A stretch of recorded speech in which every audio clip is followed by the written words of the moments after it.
ఎప్పుడు నేను నా వీడియోస్లో ప్రోడక్ట్ లింక్ డిస్క్రిప్షన్లో ఇచ్చాను, కొనుక్కోండి అలా చెప్తూ ఉంటాను కదా. ఈసారి అయితే ఈ లింక్ నేను ఇవ్వట్లేదు, ఎందుకంటే నాకే నచ్చలేదు, నేనే రిటర్న్ పెట్టేశాను కాబట్టి. మీకేం సజెస్ట్ చేస్తాను చెప్పండి. ఇది ఏంటి అంటే, మనం జర్నీస్లో క్యారీ చేయడానికి చాలా కంఫర్టబుల్గా ఉండే ఒక చిన్ని గ్లాస్ అనమాట.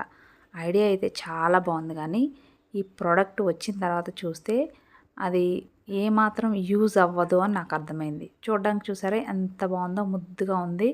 హ్యాండ్ బ్యాగ్లో కానీ పర్స్లో కానీ పెట్టుకొని వెళ్ళిపోవచ్చు. ముఖ్యంగా కాఫీ టీ తాగినప్పుడు బయట డిస్పోజర్ గ్లాసెస్లో పోసి అమ్ముతూ ఉంటారు, అవి మంచిది కాదు అని అంటున్నారు. కాబట్టి ఇలాంటి గ్లాసెస్ అయితే చాలా బాగుంటాయి కదా, ఆ ఉద్దేశంతో తీసుకున్నాను. తీరా చూస్తే మీకు క్లియర్గా చూపించాను కదా, ఇదేంటో లూజ్గా ఉంది, అందులో వాటర్ పోసి చూస్తే కిందకి వచ్చేసింది అనమాట. ఇది జరిగింది. కాబట్టి దీన్ని కొనుక్కునే ప్రయత్నం చేయొద్దు అని నా సలహా. Thank you for watching.